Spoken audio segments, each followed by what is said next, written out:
বিগত নির্বাচনে হাজার জাল জালিয়াতি, সন্ত্রাস, কালো টাকার ছড়াছড়ি, ভয়ভীতি প্রদর্শন, হাজার জাতের মেকানিজম ইঞ্জিনিয়ারিং সব কিছুকে উপেক্ষা করে আপনারা 11 দলীয় ঐক্যকে একটা আসন কমপক্ষে আপনারা উপহার দিতে পেরেছেন।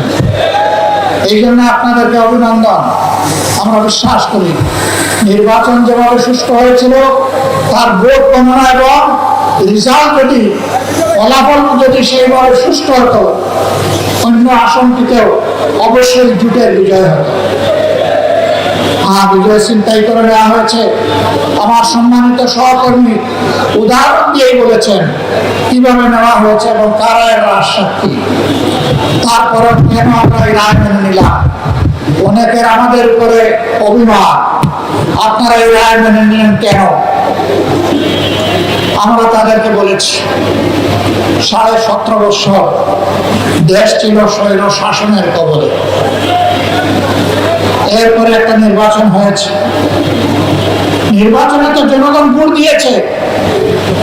নির্বাচনের আগে তো বাসে, গাড়িতে, লঞ্চে, রাস্তাঘাটে, রাজপথে সব জায়গায় একই আওয়াজ উঠেছিল, দাঁড়িপাল্লা, দাঁড়িপাল্লা।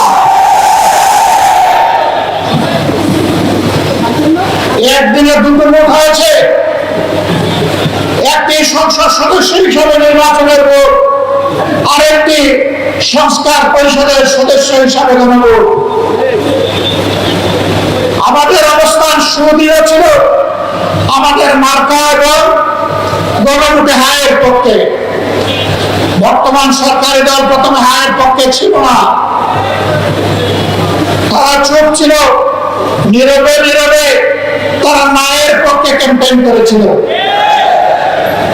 এরপরে জনরোষের মুখে পড়ে তাদের নেতাও কমপক্ষে একবার শহীদ আবু সাঈদের এলাকায় গিয়ে বলতে বাধ্য হয়েছিলেন 12 তারিখ 2টি ভোট, একটা গণভোট আর একটা জাতীয় সংসদের ভোট, আপনারা গণভোটে হাতে ভোট দেবেন।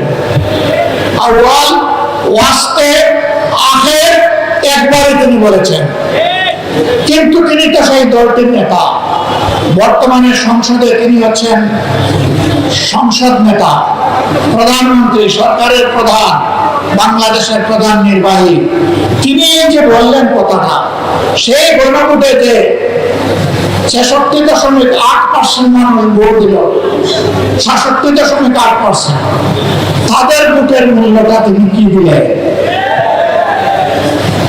তিনি শপথ দিয়ে গণভোটকে অস্বীকার করলেন। তার সহকর্মী যাকে বলা হয় তিনি সর্বমন্ত্রী, সব মন্ত্রণালয়ে তিনি আযানও দেন, একামতও দেন, মাঝে মাঝে তিনি সংসদে ফতোয়াও দেন। তিনি বলেছেন নির্বাচনটা যাতে হয়ে যায় এই জন্য আমরা এগুলা বলেছিলাম। লজ্জা!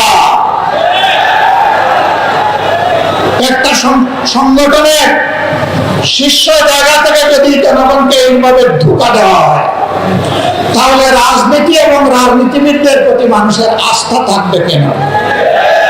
মানুষ কেন রাজনীতি এবং রাজনীতিবিদদেরকে বিশ্বাস করবে?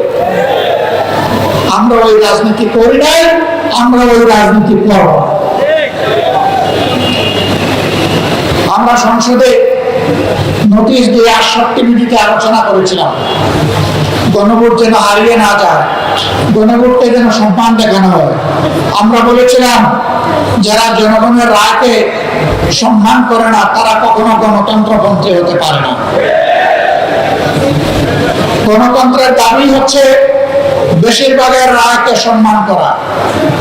যেহেতু বেশিরভাগ জনগণ, প্রায় 70% জনগণ হায়ের পক্ষে ভোট দিয়েছে, অতএব সরকারকে এই রেফারেন্ডামের যে সংস্কার প্রস্তাব সবগুলো বাস্তবায়ন করতে হবে। তারা বলেছিলেন ভোটের আগে জনগণ যদি হায়ের পক্ষে রায় দেয় তাহলে যেই সরকার গঠন করুক আমরা এই জনরায় পরিপূর্ণ করতে মানতে আমরা বাধ্য থাকবো। এখনো আহ্বান জানাই, সময় আছে, ফিরে আসেন। রেফারেন্ডাম মেনে নিন, মানুষের রায়ের প্রতি সম্মান দেখান। নইলে মনে রাখবেন, মানুষের রায়কে উপেক্ষা অগ্রাহ্য করে জোর করে যদি শাসন ব্যবস্থা চালাতে চান, এই জনগণ আপনাদের সামনে হিমালয় পর্বত হয়ে দাঁড়ায় যাবে। যে আমাদের রায়কে মানেন না, তাইলে এই দেশ আপনারা কিভাবে শাসন করবেন? জবাব দিতে পারবেন না। জনরায়কে সম্মান করুন। সম্মানিত ভাই এবং বন্ধুগণ, ইতিমধ্যে সরকার অনেক অঘটন ঘটিয়ে ফেলেছে।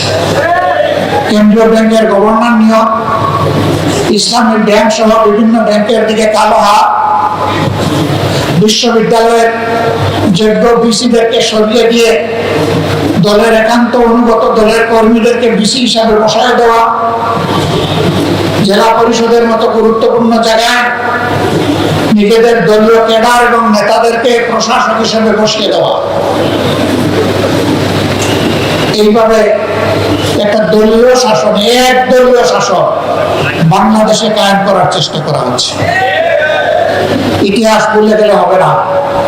শেখ মুজিবুর রহমান সাহেব একদলীয় বাকশাল কায়েম করেছিলেন না, অর্ধ বছরও ক্ষমতায় থাকতে পারেননি এরপরে। সুতরাং একদলীয় শাসনে দেশের মানুষ মেনে নেবে না। সংসদে দাঁড়িয়ে বিরোধী দলকে তুচ্ছ তাচ্ছিল্য করার এই সংস্কৃতি চালু করেছিল আওয়ামী লীগ। সবচেয়ে বেশি গালি দিত বিএনপিকে, সাথে সাথে আমাদেরকেও একটু রাখতো, সার দিত না। এখন বিএনপিও ওই পুরানো আওয়ামী লীগ যা বলতো, সেই পুরানো আমলের কথাগুলো এখন তারাও জপা শুরু করেছে। যে কথাগুলা জপতে জপতে আওয়ামী লীগ গিয়ে করছে দিল্লিতে, আপনারা সেই কথাগুলা জপতে জপতে